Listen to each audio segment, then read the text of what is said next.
When I was a kid, I used to think that no one did drugs. I used to think that parents and teachers warned me about drugs because they were paranoid. I didn't know the difference from uppers or downers. I didn't know that drugs could be injected, snorted, or smoked because I was a kid. At age 15, I started to chew tobacco, drink, and use recreational drugs.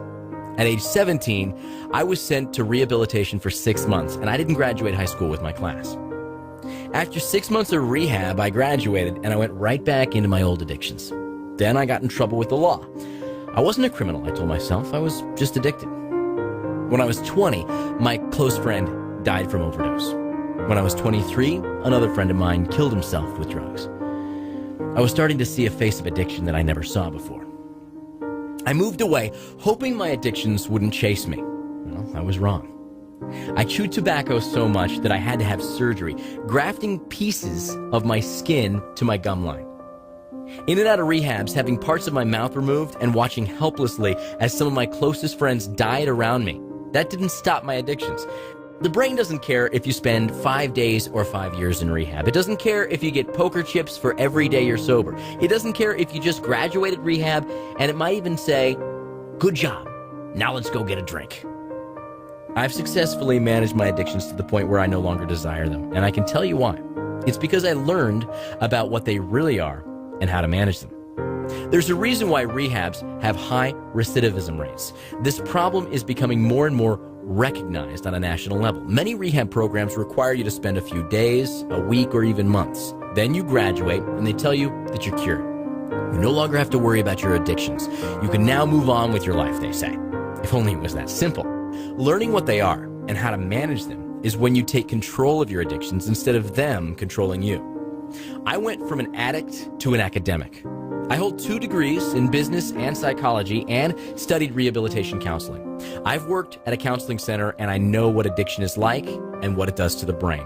I'm convinced that the worst thing you could do to yourself and those you love is to keep addiction a mystery, thinking that it's some abstract notion that can be wished or willed away. Scientists call the brain a team of rivals because the brain is a multiple structured system in which the different structures fight each other for dominance. And in order for the brain to operate properly, it must be at balance. To put it in simple terms, there are 2 parts of the brain, the limbic system and the prefrontal cortex. This limbic system is not controlled by the conscious mind. Researchers believe that nearly 90% of subconscious human behaviors are driven by this limbic system. This is the part of the brain that reveals itself when you shiver in freezing temperatures, or when your heart beats, or when you blink your eyes. You don't consciously control these things, they just happen. The limbic system focuses on keeping us safe from danger, and it prompts us to engage in behaviors that will satisfy these needs. It doesn't focus on what's right or wrong, good or bad, moral or even immoral. However, the prefrontal cortex of the brain does. What largely makes humans different from animals is this higher functioning brain. This is the part of the brain that reasons. It's logical, and it understands consequences. Often, people with addictions describe feeling as if there are 2 different people competing against each other. One that desperately wants to quit, and the other that strongly urges them to continue. Now, instead of thinking that a craving is a sign of weakness or a lack of willpower, or the inability to keep promises or commitments, it's a pre-rational urge from the limbic system that actually hijacks the rational part of the brain. This is why many non-addicts do not understand why an addict will make commitment after commitment and break promise after promise to themselves and those that they love. Those close to an addict see them as a Dr. Jekyll and Mr. Hyde, where Mr. Hyde is taking over. Addicts often exhibit sudden mood changes. It's a pathological problem in which the brain is imbalanced, where the emotional and impulsive side dominates the rational side. This is why addicts seek the short-term emotional benefits of their drug over the long-term negative consequences. And whatever the drug of choice is, it's largely the same. Scientists use the term common neural currency to describe how addictive behaviors affect the brain, because they have more similarities than differences. All addictions are chemically based in the brain. The major difference is the means of administration. Alcohol and drugs enter through the mouth, While pornography enters through the eyes, addictive behaviors create a pleasurable experience by overstimulating dopamine in the limbic reward system within the brain. The limbic system is very powerful and often makes the addict feel as if they want to do something even though it's not rational. An addict's behavior may even go against his or her values and commitments. They want the cravings to stop, but often don't know how to control it. I know what it's like making commitment after commitment. I know what it's like to feel as if there's a different part of you that desperately wants to quit while the other urges you to continue.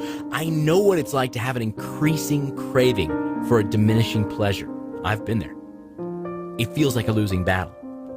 But that's because the limbic system predates the rational part of the brain. From an evolutionary standpoint, the reward system in the brain goes back 600 million years before rational thought.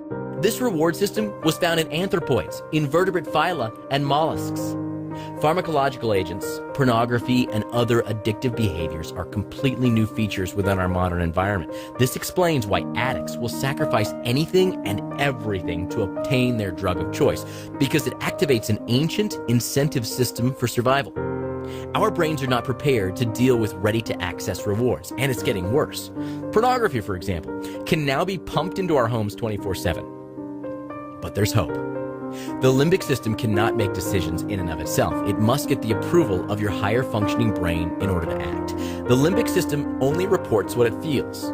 When an addict gives into this feeling, he may feel confused because the strength of the craving has superseded the pleasure itself. The addict feels as if he's been tricked. The addict's brain starts to have an increasing craving for a diminishing pleasure, and the longer the addict fails to act properly to these feelings, the harder it becomes to act at all.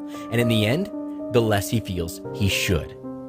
Understanding the science of addiction can help you and those you love.